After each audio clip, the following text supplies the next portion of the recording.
This is the Rich Eisen Show. Oh my God. Live from the Rich Eisen Show studio in Los Angeles. And I'm like, hey, everybody, I'm current. Download and podcast at richeisenshow.com. You know what I am? Knowledgeable, sage, and All right. also the host of this show. At Rich Eisen Show right now. Today's guests, Yahoo sports columnist Dan Wetzel, Atlanta Hawks head coach Lloyd Pierce, Carolina Panthers head coach Matt Rhule, plus Golf Channel host Rich Lerner. And now, it's Rich Eisen. Oh, yeah, that's a great way to start our show. TJ Jefferson, our social media grand maester, All right. jarring the putt. We're very excited here on the Rich Eisen Show. I've got a fresh haircut. The beard's tightened. I'm feeling good. 844-204-RICH is the number to dial. Lots of time to have a conversation with you today. Christopher Brockman, how are you over there? What's happening, man? And Mike Del Tufo, Hi, Rich. good How to you see doing? you. Very, very well. I'm going to say two words I've never really started the show with. I don't think. I mean, you've been here for almost every single one of them. Yeah. I know, Mike, you've been here for many of them. You've tapped out to do all sorts of stuff for Fox Sports and whatever. Baby and You know, Baby and Big Baby and, and Big, yeah. pay-per-view and all that. Yep. Here are two words I don't think you can tell me, I don't think I've ever started. I'm ready. Charles Schwab! Charles Schwab. Like the investment guy? Yeah, why? Why am I mentioning Charles Schwab? I'm Why unclear. would I mention Charles Unclear, Schwab? not sure. The Charles Schwab Challenge is going on in Fort Worth, Texas. Hey! We have actual sports are actually being played? What might the Charles Schwab Challenge be, you say? Is it like go brokerage for brokerage, sort of like an odd anchorman like by the way, I've got spittle on my I'm glad we're social distancing because I Thank just God. and we're indoors and this sort of stuff. yeah. We're about 20 feet apart, so I'm glad. It's not like some sort of back alley. Yeah, TD Ameritrade didn't want any of this, The day or, traders have got nunchucks and Fidelity's got some joust. No. This is an actual PGA tournament, sir. Let's go. There are golfers on a golf course, sir. Justin Rose is leading said Charles Schwab Challenge as we speak. I mean, if we kill all the golfers, I'd throw away the key. He's 7 under par now. Like he never left. And he's on 12. He's through 12, but with an asterisk next to it. It's been a while. It's been a while. Oh, It's did been he a while. start on the back nine? That's what it means. He's played 12 holes. He's not on the 12th hole. Got it. I think he's on the tee box of 4, somewhere on 4, front 9, 4, 7 under par. How's his pace of play today? Actually, it's Bryson DeChambeau who's probably. Is Brooks Koepka, with his mustache and he's looking great? Someone said he looks like Mario from Super Mario Brothers. whatever he wants to do. That's Brooks Koepka's coming out and really he told the photograph we're talking about. I know I didn't plan I had no plan to talk about it, but I saw because he tweeted it out, like looking ready to go back on the course. Is it him with a 9-iron in his hand? Is it him like staring down a putt from play? No, it's him kind of smiling, saying, "This is how I emerge from quarantine." Ready to Look, he let himself totally go. Love it. And by that I mean I can't tell the difference. But does he? And Rich Lerner of the Golf Channel is going to join us in the third hour. Does he, because he's missed the sport so much, does he like bitch less about pace of play, Bryson DeChambeau? Like, hey man, I've been locked up for 3 months. Bryson, you take your sweet ass time. You stare down the putt however long. I don't care. I'm standing in the middle of the fairway, staring at you, looking at the putt from a 15th different angle. I do not care. I don't think so. Or he's still just pissed as all hell. Koepka, like He only knows Rich, one speed, only right? knows one speed. He's wired a very particular way, and he has a very particular set of skills. Oh, and we also know he didn't he socially distance himself from his girlfriend prior to a major? Yes. Is it too soon to say that? I mean, too soon. Is it Too really? soon. Too soon. He's socially distanced. He knows how to social distance. He damn near is socially divorced. I would say he upgraded in that department. Did he? I can't tell. Did he really? Yeah. He's with a different. He's with the same one he's been with for a while, but Right. not the one that Joe Buck mentioned during the major. Oh boy. You know what I'm saying? Bryson DeChambeau is 5 under par. Jonathan Vegas, baby, what a great name. Or is it Vega? I think it's Vega. Like not like Vincent Vega, but Corey Connors of Canada, 5 under. Canada. Phil Mickelson, 4 under par. Hey, inspired. Yeah, baby. Let's Ian go. Poulter, 4 under. Golf. Rory Sabatini's in the top 10 right now. We're back. Rich Lerner's going to join us in hour 3. He's there. So, I mean, are they all? We're going in. We're going all in on golf. We got golf going on. So we got that. Nice. So we had the top story of the day, I think, is NASCAR. Absolutely. Because speaking of live events, if I had told you, if I had told you that NASCAR would have the Richard Petty car have a hashtag of Black Lives Matter on it, right? The 43, the famed 43, would have the hashtag of Black Lives Matter on it on the same day NASCAR decides to ban the Confederate flag from all events.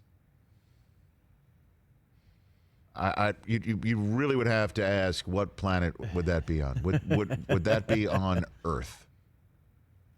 But Bubba Wallace wearing "I Can't Breathe" shirt, Black Lives Matter, on the hood, compassion, love, understanding, hands of 2 colors grasping. By the way, that I believe that's the same. That's sort of an artist drawing of the same photograph Drew Brees used in his Instagram apology of the 2 hands clasping. But that happened yesterday.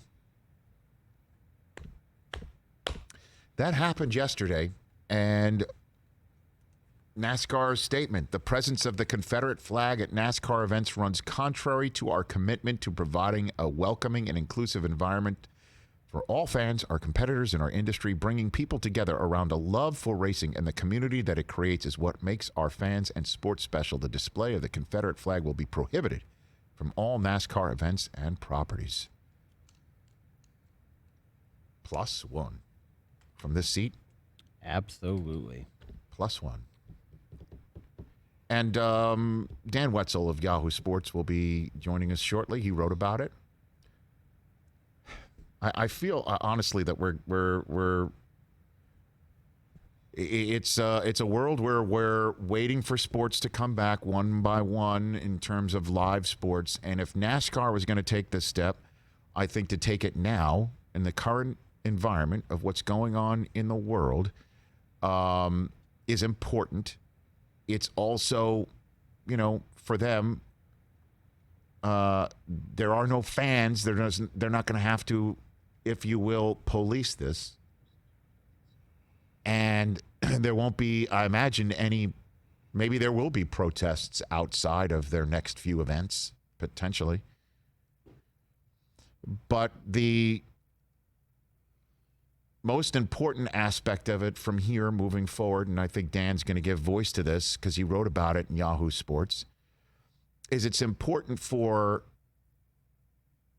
the race drivers, the drivers, not named Bubba Wallace, to support this. Bubba, as we all know, is the only African-American driver. And it's important that they embrace this. I'll be honest here,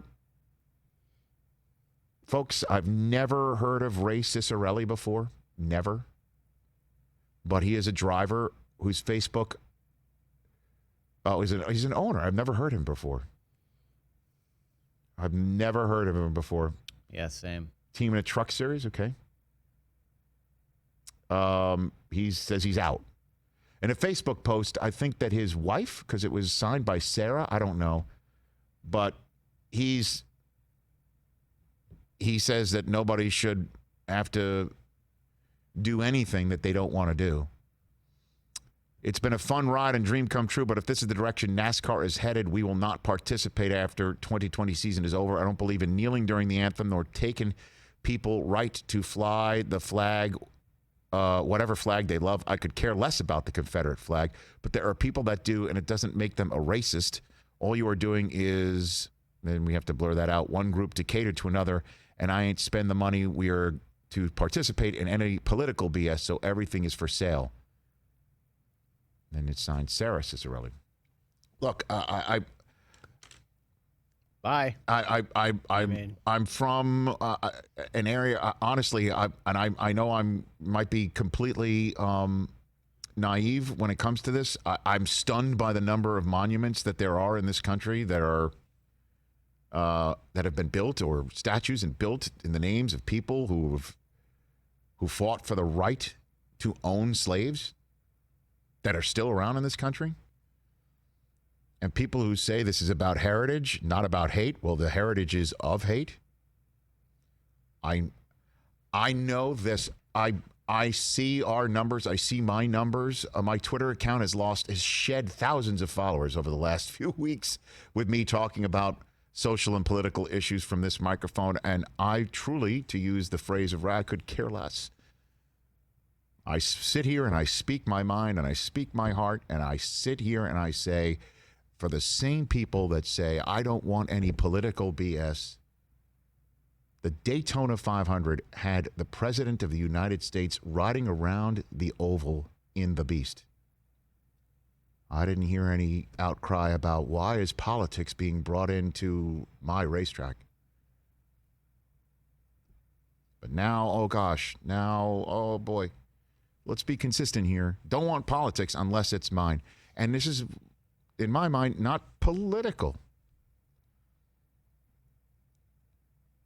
To me, it's not political. This is the flag of the Confederate Army that suited up and fought for the right for people to own other human beings based on the color of their skin. That's the heritage.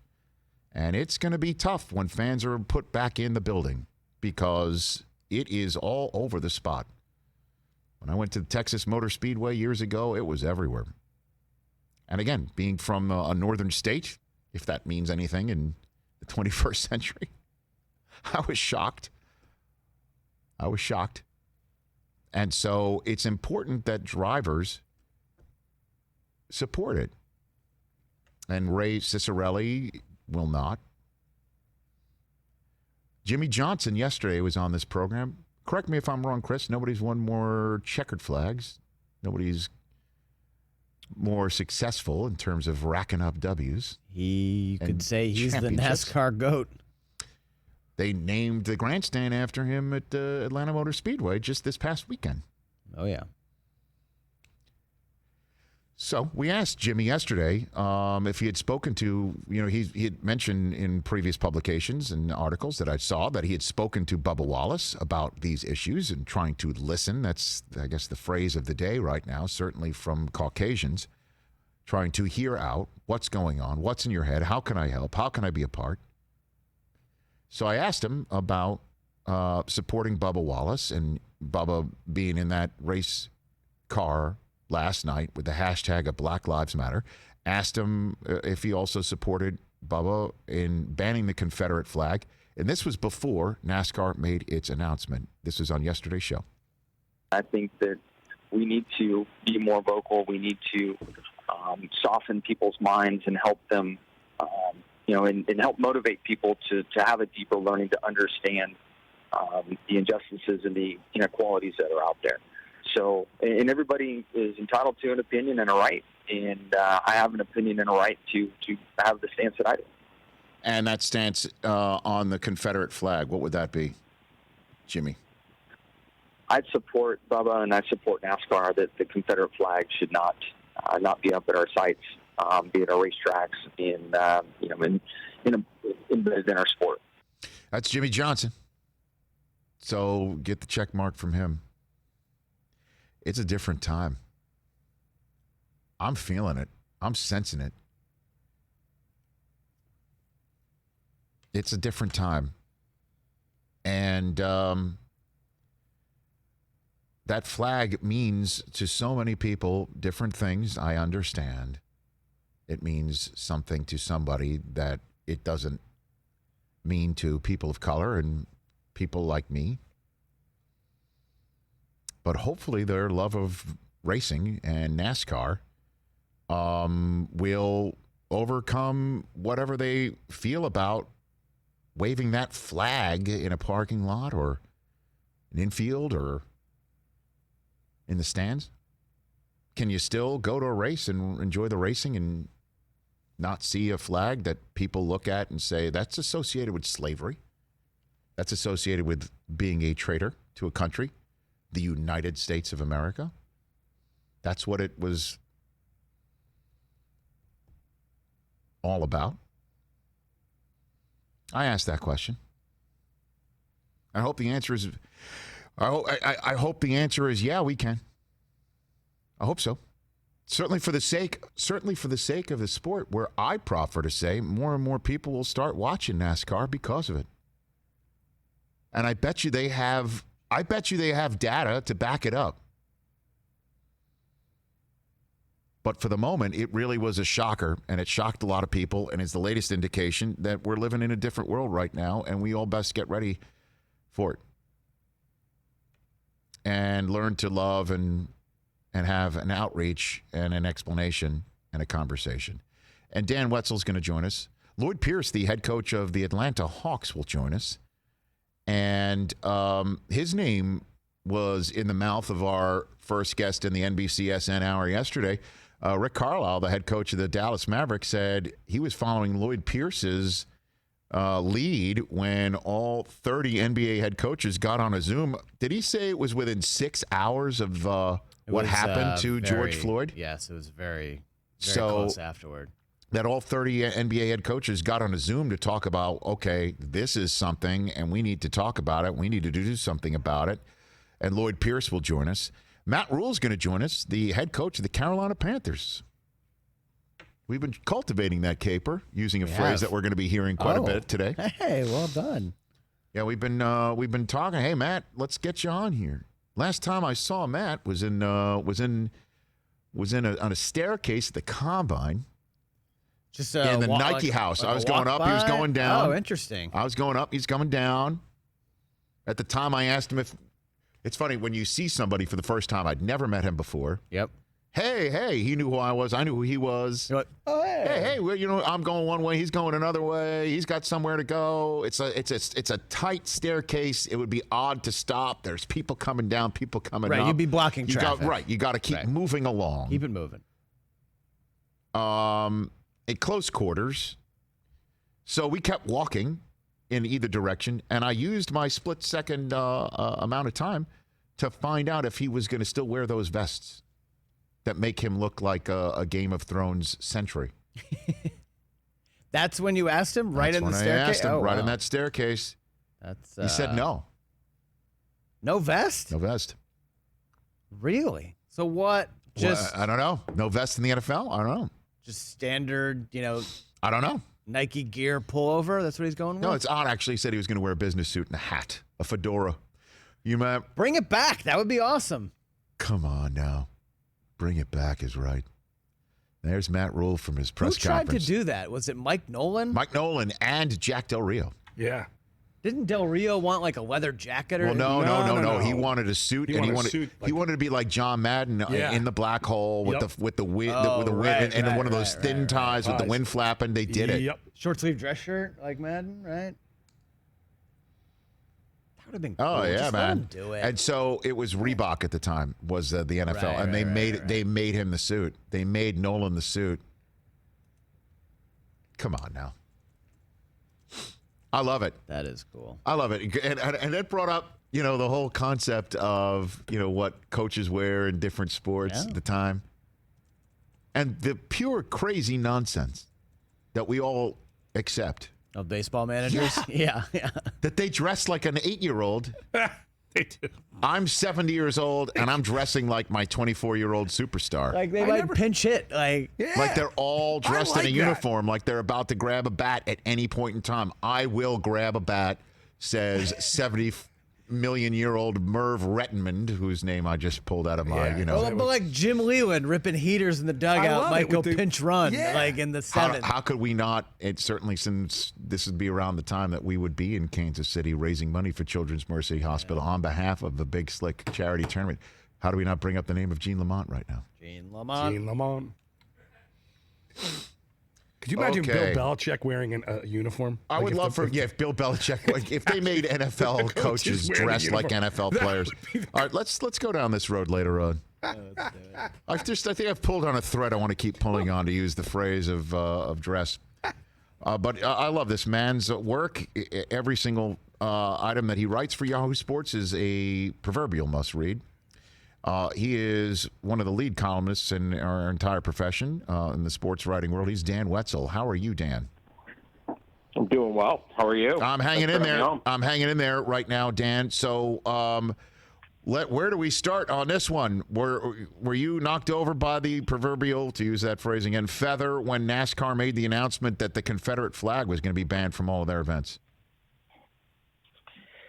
Well, once Bubba Wallace came out on Sunday and discussed that, the word was pretty quick that NASCAR was going to follow up on officially trying to ban the flag from its events. Now, back in 2015, it stopped allowing the flag's use in any official capacity, and then it asked fans to refrain from bringing the flag. So this wasn't a complete sea change. This is sort of just a bolder statement.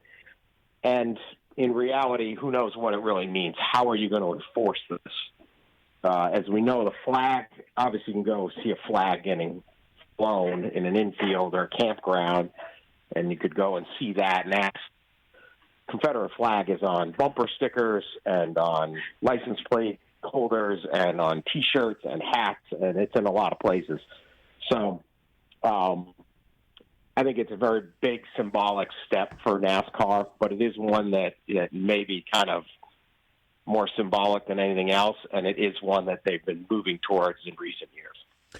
Okay, so what do you think happens now, Dan? What do you think happens here? I know I saw your comment yesterday. I kind of tagged onto it with what Jimmy Johnson had to say on the show yesterday, but what do you think happens next here, brother? Well, I think the interview you did with Jimmy Johnson was very interesting and very important, and I think the way that the flag peters out at these races is if the drivers choose to be extremely vocal in supporting getting rid of it, because it's no NASCAR fan cares about the NASCAR hierarchy, what the president of NASCAR thinks. Same way if Roger Goodell told NFL fans to do something, probably more would do the opposite.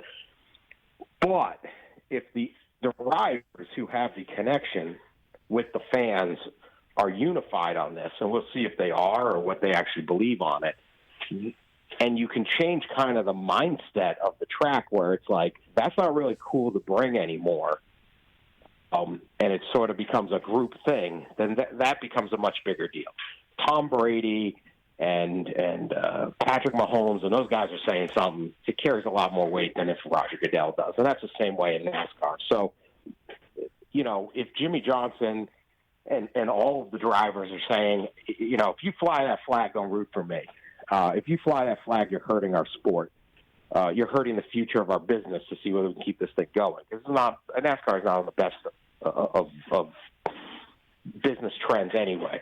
And try to use their ability to connect with fans to just explain that we're not trying to take something away from you or whatever they want. I don't know how they want to put it, but it's more about not being rude, being more welcoming, trying to create more fans, like rethink how you feel about this flag.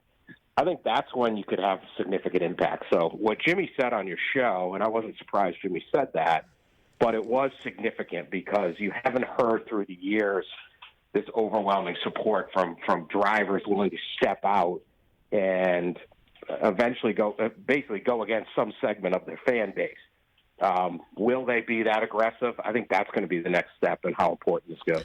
Well, you, if I'm not mistaken, about a decade plus ago, brought this issue up to as many drivers as you could, and Junior was the only one who would address it when you spoke to them? Yeah, I looked that story up last night. I mean, I remembered it, but I hadn't looked at it in a long time. 2006, I went and, I covered some NASCAR, and, if you're not from the South, I've spent a lot of time in the South, but if you're not from the South, you drive under a track, and in a lot of these tracks, certainly in the South. And back then, I mean, there were so many flags, and it's jarring.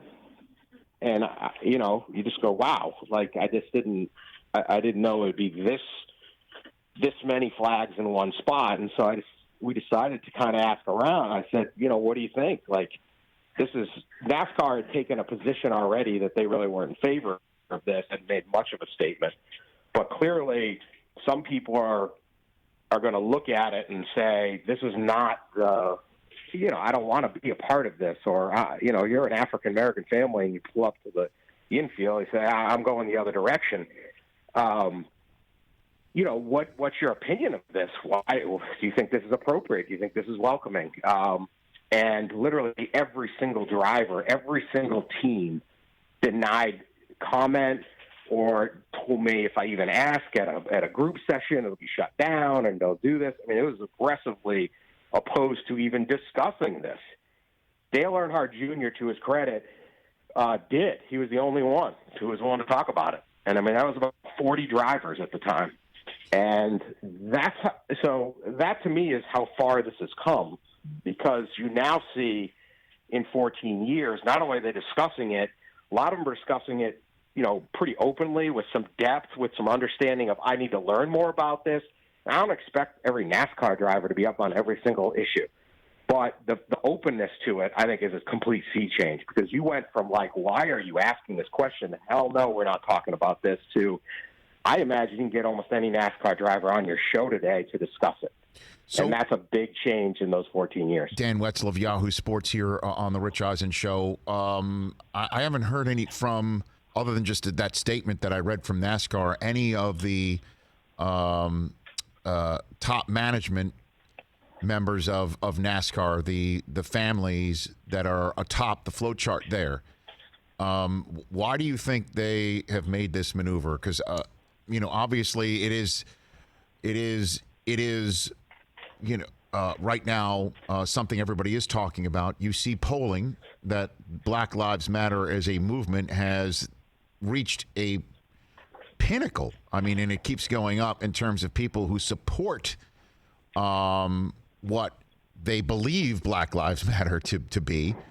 And so the question is did the France family make the same read of the room in a way, or is this truly, because when fans come back, that's when, I guess, to use the phrase, rubber will meet the road on this, don't you think, Dan? Absolutely. Or if they come back. Look, this is a bit, I don't want to sound heartless or ignorant, but, if you take the politics or let's do the right thing or whatever equation you want, and you look at this simply as business, this is a risky business move by NASCAR. I think that's why it is held. Clearly, the direction of the country is going quickly, but certainly with the generational change in the direction of, I don't want to be watching a race next to a Confederate flag. Okay, and that is moving. However, there is still a sizable segment of the NASCAR fan base that does. NASCAR does not have a gazillion fans. NASCAR can't fill its stands now. It can't reach the television ratings it used to reach now.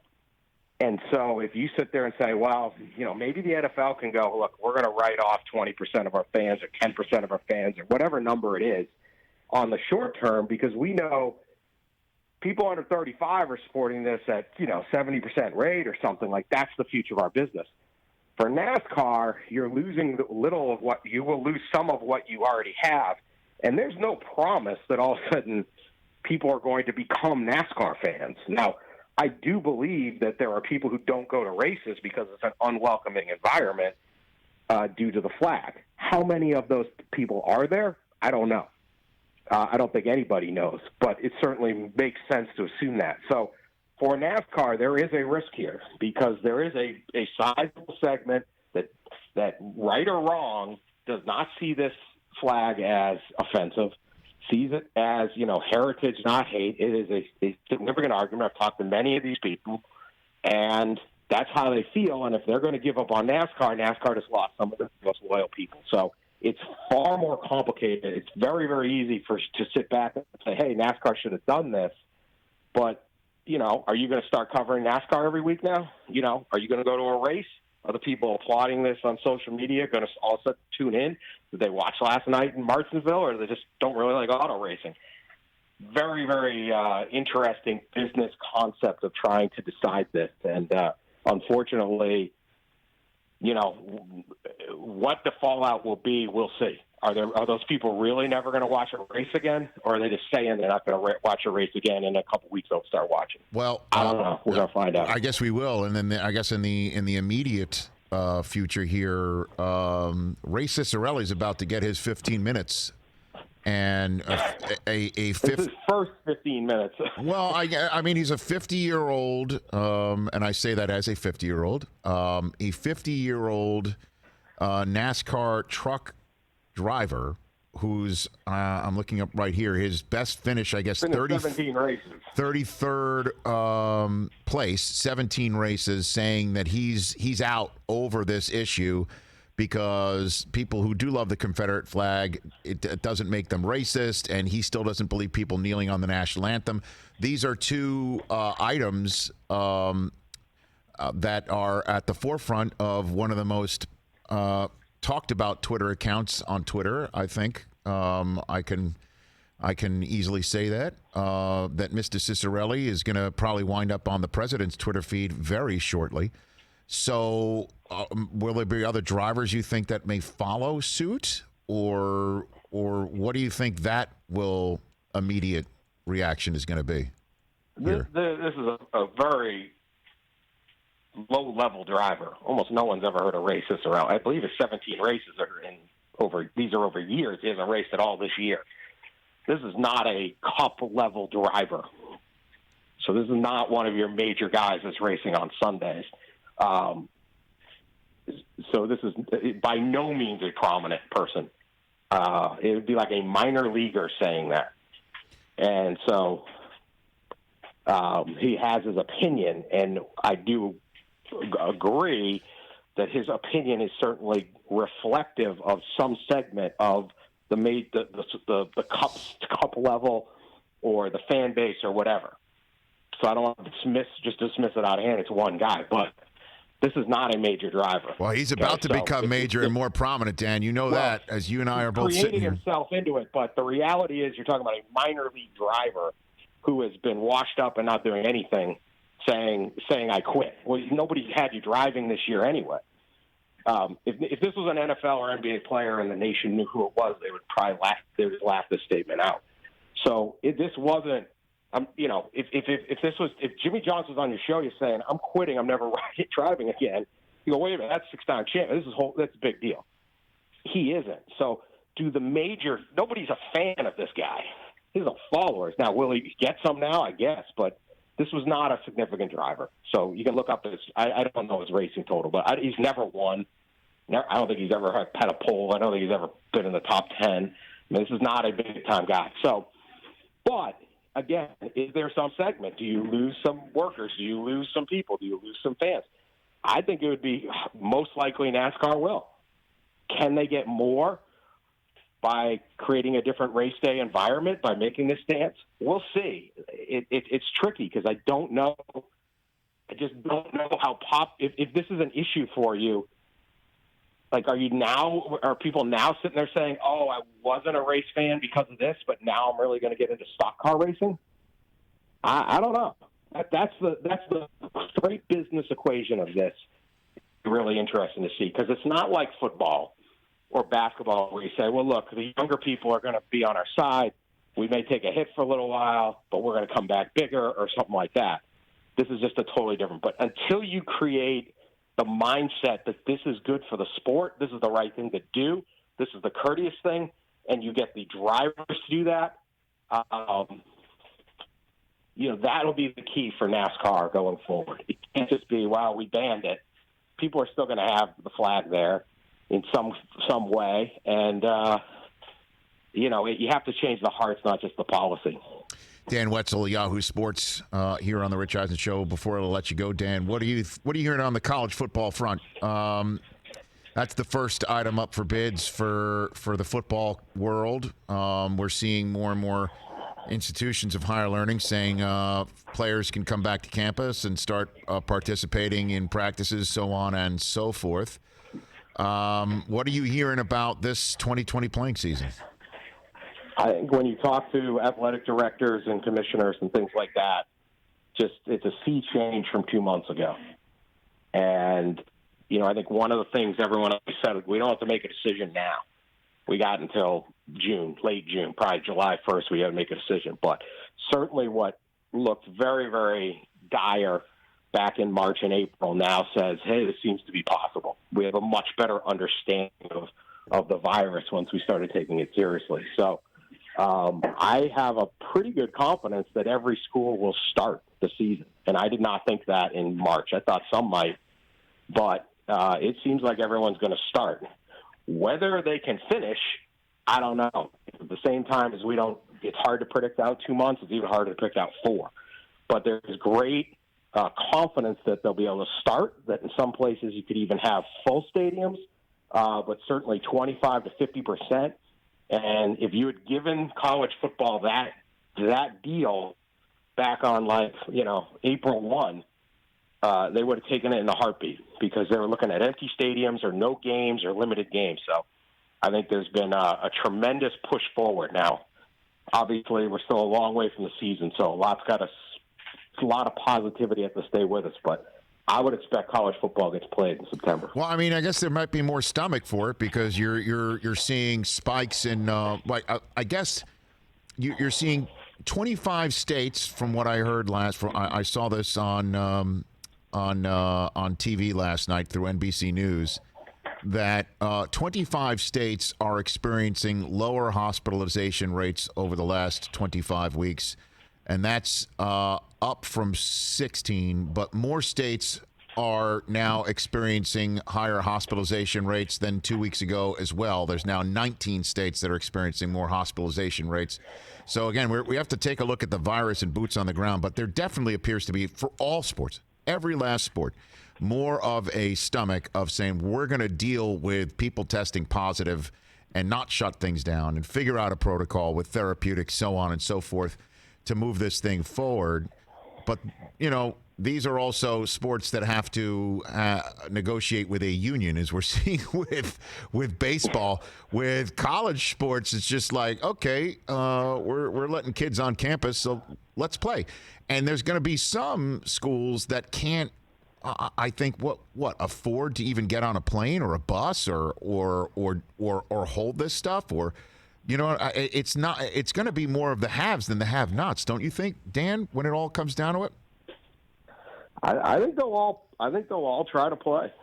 Okay. I think that the two aspects were going to stand in the way of playing was local health officials. Like if this was a very regionalized decisions, so one county somewhere could say no. And then all of a sudden it's like a Jenga tower where you're just pulling out teams and the whole thing kind of can collapse. And you're going to end up with like a limited season. Right now we're not seeing that in the country. Again, we're a long way from September. As you mentioned, hospitalization rates go up, down, all sorts of things. We don't know. I'm not the person to tell you what's going to happen with a virus.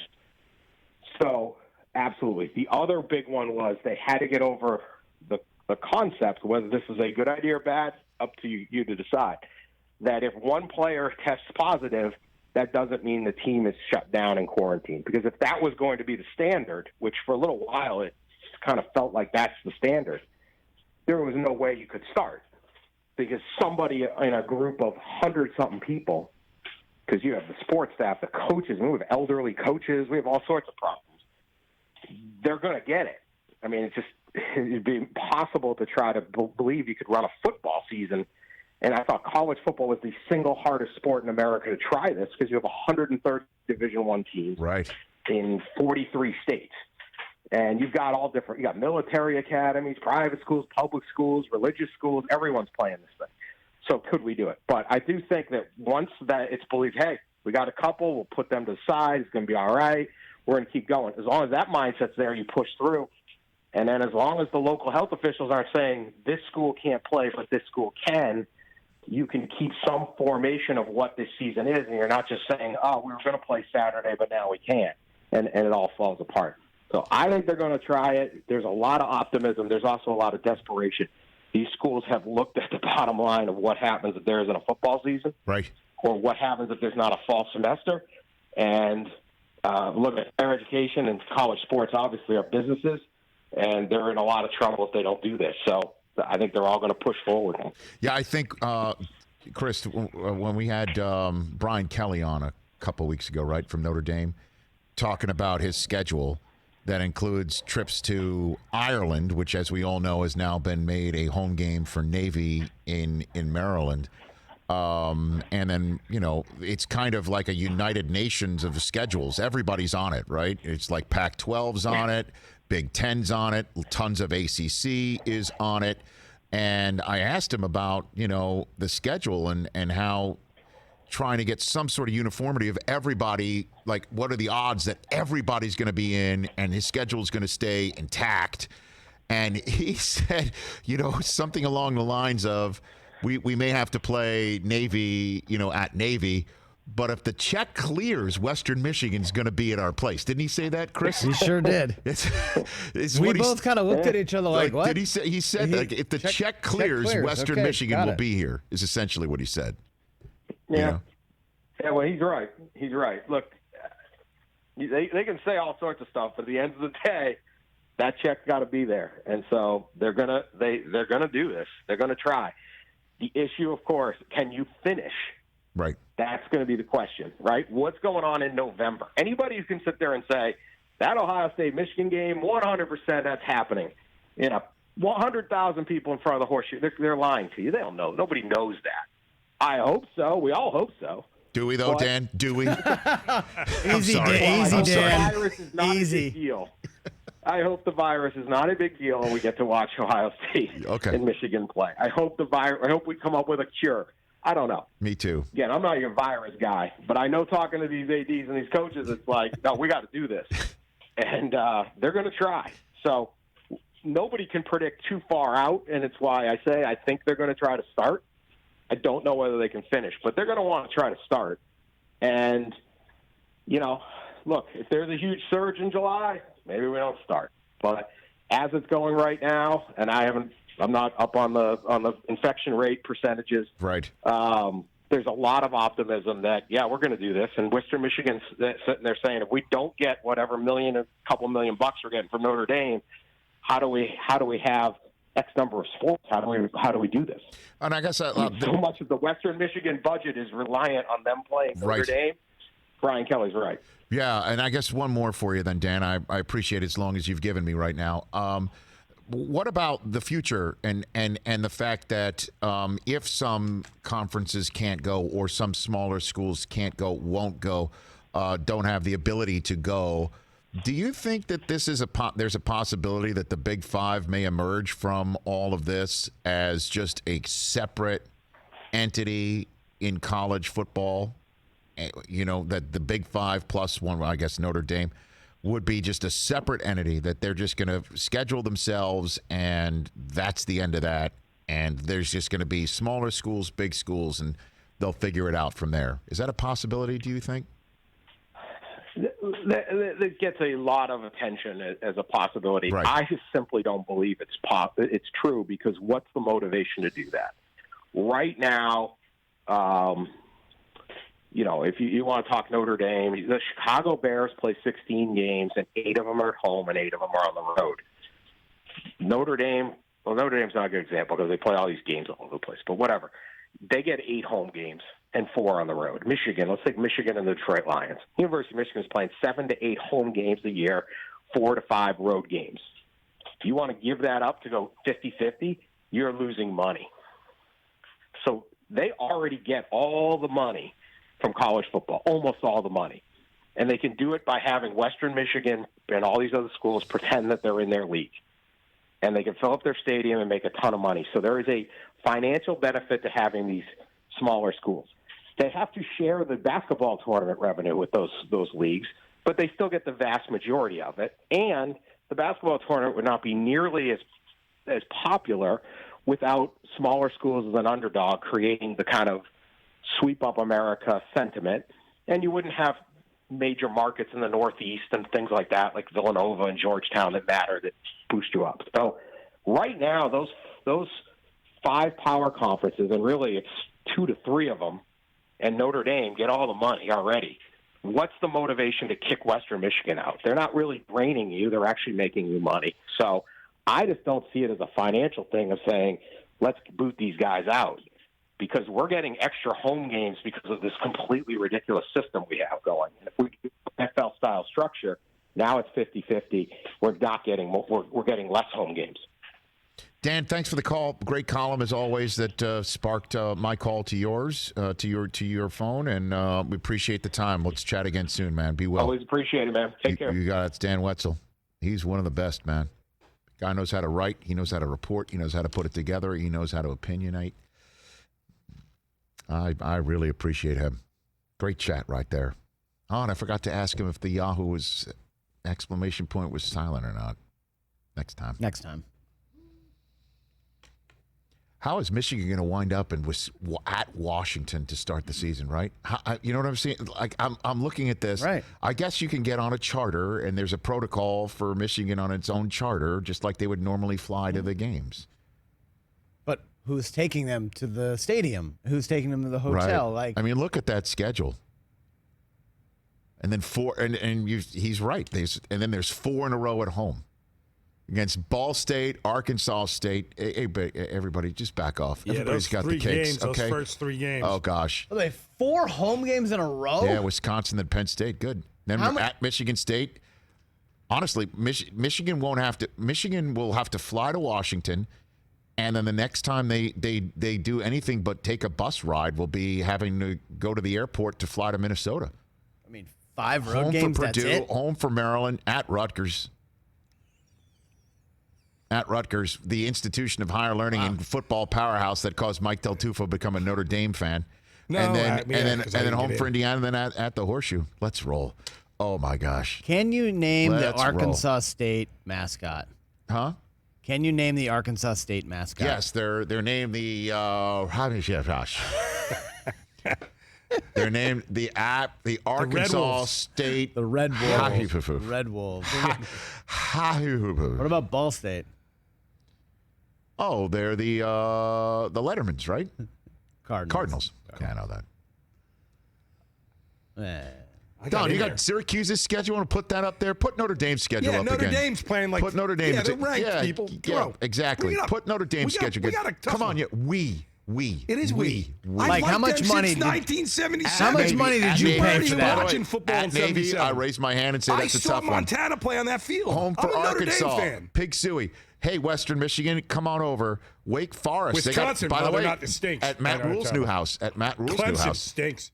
Matt Rhule's new house. USC. Same. Hey, Michigan and Notre Dame's schedule overlap by playing Wisconsin. Not each other, because you said you since it's we. It's you who said, you know what? Kids who were born last year when Michigan kicked Notre Dame's ass, they will have to be bar mitzvahed. They will have to be bar mitzvahed by the time they play again. And I'm happy to explain to everyone who roots for Notre Dame what a bar mitzvah really is. We want to play good teams. We want to play teams that are ranked in front of us, not behind us. By the way, I mean, Syracuse schedule stinks. Taking on Wisconsin and Lambeau Field. You play Rutgers? We play Clemson. We do play Rutgers. You do, right? Yeah. You do play Rutgers? Yeah. Rutgers is in that. We play Rutgers. By the way, there's no way, as much as I love the Rich Eisen show crew, there's no way they have this. There's no way they got the Syracuse schedule all ready to go, because do they have to? We crapped the bed last year. You know why? You know why? Why did you hold on a second? He knows why. He knows why. The cooler knows why. Why did Syracuse football crap the bed? Why? We were preseason top 25. Right. Okay. Rich did a great thing. Surprised me for my birthday with Dino Babers on the line. And Dino, like, maybe kind of probably said that we were going to go like 12-0. Oh. And did not. I wouldn't even blame it on Dino and what came out of his mouth. I think it's just you. You. Just me? You. The cooler. The cooler. And you thought being at Dodger Stadium, and you thought being at Dodger Stadium watching the Red Sox winning the World Series changed it all. He has no idea. The Apple Watches were working in his favor. He had no idea. They were banging on something. You know what? I never even thought about that. That's right. That was the year. By the way, the report came out. Okay, nothing happened. The Red Sox deflator. The Red Sox deflator was at work. Yastrzemski was working. No, whoever baseball blamed it on. Some poor schnook. Kenley Jansen's in. It's a ball. Poor schnook. Strike. Goodfellas. Poor schnook. Speaking of cultivating, I cultivated that Dino Babers caper, That was too. well done. I had no clue that was coming. Henry, I want my money. Just like the Syracuse football season. I don't think we're gonna need to even bring it up. No, we play Clemson. That's pretty much. Oh boy, pretty much it. That's what I got to do. We're at Clemson. That's we it, always though. play them tough. But that's it. You got to beat them. Once you beat them, yeah, right? We'll see. We're at Clemson this year. Oof. Then the rest of it is just it's like sailing. Georgia Tech and Louisville and Rutgers. The rest of the ACC. Oh, so the ACC, in other words, the very difficult ACC, which is the conference that Notre Dame schedules more than any other conference on their schedule. That ACC, right? 2 national I didn't see Clemson on there. Did I see Clemson on that? Clemson's on Notre Dame. We were in the ACC for a minute. That's why we have Clemson's a lot on of Notre Dame's schedule? for basketball. I didn't see that. Yeah, it was on there. Really? Yeah, When did they play Clemson? It was on. We play Clemson, Rich. November. We have a tough schedule. I didn't see Clemson November, on that schedule. it's on there. Oh, there it is. Like my coach Notre for Dame Lions. home for Clemson. Yeah. Oh, so NBC's fired up about that. That's gonna be a great monster game. I'll be fired up the end about of the that. Season. Ooh, at USC to close the year. I know. You know who's I also wanna going to be fired up about that? Some walk-on who's not going to get carried off, but make his whole story up about getting carried off. Wow. I mean, Let it go, Have man. a movie go. Let it go. Jimmy Chitwood will not be in there watching that game. Let it go. Jimmy Chitwood didn't really Let exist. it go. What am I letting go? It was fantasy. It was like game. Five guys put him on their shoulder. director Let's make told a movie you. saying everybody's chanting. Look How at many that. people have him on their shoulder? 1, 2. There's a Chris Four, Collinsworth maybe. looking dude in 51's slacks. trying to get involved. He's trying to get That's involved. Jeff Piccoli in slacks right there. I would Who's say that? 5 at the Five guys. 5 at the Five guys. most. And one other guy, number 51, 51. saying, "Who's that on his shoulders?" Who's that? Axel, that's a real photo. See the guy on the left? He's laughing. Oh yeah. So what year would that would have been? 79, right? No. Great slack. 76. That's from like the Jack. That's from like the So Jack hold on, Nicholas 1976. Masters collection. Those slacks. Look at Notre those Dame slacks. Football roster. All right, hold on. Here we go. I got the roster. 51. Who's number 51? is- 51 on that 51. roster. Who's number Oh, 51? there's no numbers here. See, you know what? Because it's all just one big school about what it's about. It's just they own Touchdown, what's so Jesus. great about football. The Golden Dome. Where's Jimmy Chitwood? Let's find him on the roster because he doesn't exist. You know what? He's like the dragon in you Game of love Thrones. Hoosiers. You don't need to. You don't I need do to love act a Hoosiers. certain way. I do love Bob Hoosiers. Golick was on that. But I'm very too. sad that Hoosiers is not. Yeah, Golick was on those. Mike Golick was on it. Bob Golick, his brother. Bob Oh, Golick, yeah. I always used to get them confused because of that name. do I drag Golick into this? We can get it. Saved by the Bell, the college years, Don. Bob Golick. Yeah, Bob Golick. Bob Golick. So what's more real, Rudy or Saved by the Bell? I mean, The college years. The college years. All right. I took the L last week. I'm still Oh, my pissed. God. Oh, Yeah, I don't know. Can't breathe. 51. Still pissed. 844-204-RICH is the number to dial. If you're on hold, stay on hold. We're going to take your call in the NBC hour. You want to hit the poll real Sure, quick? go for it. We got Okay, a so this couple is minutes what I want to do. So 3 of us, it's safe to say, Goodfellas, one of our favorite movies. here. Please. So The top 5 for me. So 50 Goodfellas, years wow. ago today, Billy Batts met his demise. The real Billy Batts. yes. The real Billy Batts. And in the movie, they in the flashed the movie. date, June 11th, They 1970. kept that. Is Henry keep him in the bar. So I want to ask, what's our favorite Goodfellas scene? What's the favorite scene in the movie? Oh. So here's what I've got so far. Obviously, feel free to add. We can talk about this. Billy Bats scene. Obviously, Billy Bats and they go have dinner at Those are Tommy's multiple mom's. scenes. That's kind of the same general it's all scene. No, the so you got to same. say with the storyline. The Copacabana scene. Funny like a clown. Like how like I amuse you. The Layla scene where they just play the song where they're finding everyone after he cleans They're house met their after demise. Lufthansa heist. What else? Those are the four that kind of jumped to mind for me. But that's, Johnny, that's, 2 times to get the papers is the Copacabana That's the scene. Copacabana Copacabana scene. scene. See, here's the issue with this poll question. Is your first thing is not the scene, it's a storyline. But the Billy Bats It's scene. multiple storylines. No, but which is that's a Billy- scene. There's multiple scenes in the Billy Bats. There's the go get your shine box scene. Yeah. Right. There's Well, the- then we can just do Shinebox. There's the scene with Scorsese's mom, which Right. is Joe Amazing. Pesci's mom, where she breaks out the painting In, with like, the the dogs. right. In One the dog middle of goes the one night, way, she one cooks- dog goes the other way, and this guy says, "What do you want from me?" Those are 2 different scenes, True. both excellent in their own rights. And then there's the actual burial. Right. Okay. Where he's still alive. Then Right. there's the dig up scene. There's so many. That comes in later. There's so many. All of it. So that's your problem Here's a here. wing. Here's a leg. Okay, that's the problem. The other scene is So is the shine box? Well, then let's just do the shine box. Right, then. shine box scene. But my favorite scene is the dinner with his mom. You like that Oh, better that than the scene. shine box? Henry, why are you so quiet? I don't know. We used to have a friend. That's one of my We favorites. got to workshop this. He's a like, little bit Mom, I more. find a nice girl every night. All right, we're going to take a break. Lloyd right. Pierce, the Atlanta Hawks head coach, is going to join us when we come back on the other side. And then Matt Rhule, the Carolina Panthers head coach, will join us in our NBC hour. And then Rich Lerner of the Golf Channel. Don't go anywhere.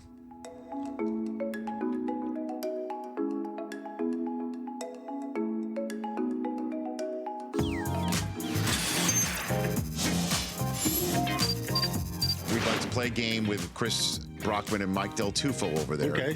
Where I will read out the facts. They will guess whether it's true meta or false meta. And then you will confirm. Okay, let's do it. Here we go. The Rich Eisen Show presents Real Meta Our test, that's a 3. or Fake Meta. I wore number 37 for the Lakers because Michael Jackson's album Thriller was #1 on the Billboard charts for 37 consecutive weeks. True meta No or way. fake? No way. No way. Is it fake meta? That is 100% true. That's true. That's true. I knew it was great 37 album, weeks, man. but I wouldn't guess. All right, next one. Right before his comeback with the Wizards, I broke 2 of Michael Jordan's ribs in a pickup game and delayed his comeback by 3 months. I was so upset about it, I didn't leave my house for days. True meta or fake meta? I think that's true. I'm saying true. That's true. That's true. I love Michael Jordan. Probably my favorite player. You broke his ribs? It was on accident. It was a summertime Okay, pickup game, and it was an intense game. In 2010, an art show honoring me was held in Toronto, Canada, entitled Lovable Badass. False. True. That's true. Damn, we have a tie! All right, last one. In 2010, I was cited for driving a race car with an expired registration down a city street. True meta or fake meta? Based on his reaction, I'm going to say true. I gotta go true too. That's true. That's true. That's true. It was an Indy 500 car. It was fun. You know, when you're young How did and you dumb. fit in that thing? I didn't really fit. I was real like this and hitting the gas with my one little pinky toe. It was tough.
This is the Rich Eisen Show.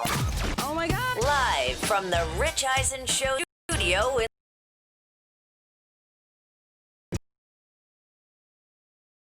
RichEisenShow.com. You know what I am?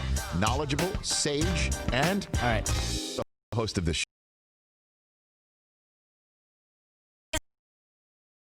Dan Wetzel. Coming up, Atlanta Hawks head coach Lloyd Pierce, Carolina Panthers head coach, channel host Rich Lerner, and now it's Rich Eisen.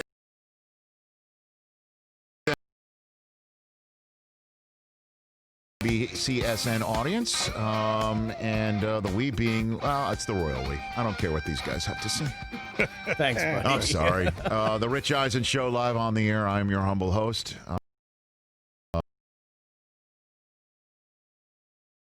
Sirius XM Channel 211, YouTube.com/Rich Eisen Show, live on NBCSN. That's Chris Brockman. That's Mike Del Tufo, my guys in their usual spot. We have a handful of guests. We already had Dan. We had Jimmy Johnson on yesterday. We will replay what he said prior to NASCAR's announcement that the Confederate will not be posted or be any part of any of their future races when fans return. What Jimmy Johnson had to say on this subject, where he supported Bubba Wallace, not wanting Bubba Wallace riding in last night's event in the Richard Petty 43 car with the hashtag of Black Lives Matter on the side, compassion, love, and understanding on the hood. Who'd have thought ever be seen in NASCAR? And yesterday was that day.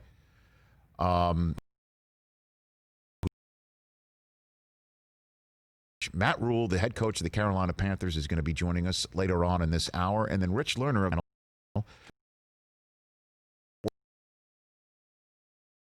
albeit without fans. That's going to be later on. But at this point yesterday, we had Rick Carlisle of the Dallas Mavericks on the show. He is the president of the NBA Coaches Association, NBCA, National Basketball Coaches Association.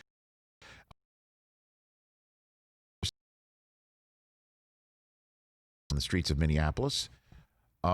He said that all 30 NBA head coaches got together on a Zoom and had a conversation about what that was all next and what they could all do together,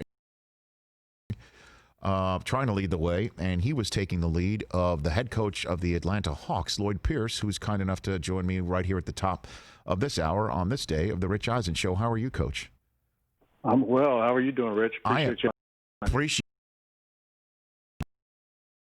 Walk me through what Rick Carlisle was kind of walking me through yesterday about that 30 wide, if you will, all NBA head coaches Zoom, which he to Minneapolis, Coach. Yeah, you know, I reached out to Coach Carlisle and David Fogel. You know, they run they're in charge of the NBCA. And I just said, listen, we meet on everything having to do with coach-related issues, our 401ks, the direction of the funding for the Coaches Association, contracts, things of that nature, things that are important to us. And there's not a bigger issue that was important to me than what we're seeing with regards to African Americans and police brutality and just the entirety of what's going on in our country. And I just felt, you know, we have too big of a platform, and we are united already as an association of coaches that we have to discuss this, because we lead a league of African-American men, predominant African-American men, and we lead a league that these men have to deal with these issues. And for us to be leaders, we need to be educated, and we need to do it in a way where we're united on that education, do it in a way and spreading that platform, using our platform to do that. So where's everything? What was that conversation like? Can you share? It was easy. I said, Rick, I can't cuss on the show, but I used words. Yes. I said, I'm vulnerable right now. I'm angered. I'm vulnerable. I'm an African-American coach. I'm a young African-American coach. I have a young African American team in terms of the players that we have, and it's going to be hard for me to lead, knowing that I'm feeling the same way that some of them may be feeling. And we have to discuss this as coaches. We can't just walk in and say we can't wait for the season to start. We haven't addressed the real live issue that's going on in our country. And so I expressed that. I told them we have to do something, and that's the point of a union, of a coaches association, is to address matters that are important. And this is important, to address matters that. So what was the conversation like when you all got on the Zoom? They gave me the platform to speak, and I spoke freely, and I spoke openly, and I spoke passionately about systemic racism, blatant racism, and the fact that we need to do something. And from the response, we had every coach there, and there was dialogue with every coach after, but the response was simple. Thank you. This is needed. What can we do? And I truly mean that when I say all 30 coaches were passionate, they were energized, they've been motivated, they still are, to use their platform in their cities to address racism, to talk about the issues that we've never confronted in the history of our country, and to try and build up our communities through this education. And our coaches, I tell you what, our coaches are phenomenal right now with their attendance, with their attention, with the email chains that we have going on, with the text messages that we have going on, sharing articles, sharing information, having dialogue, reaching out to a community relations team. It's been enjoyable to be a part of, but we know we have a lot of work to do. Well, you're Lloyd Pierce, Atlanta Hawks head coach, joining me here on the Rich Eisen Show, and I'm appreciative of you joining. And I look forward to having you on subjects about the sport itself, which I'll get to in a second.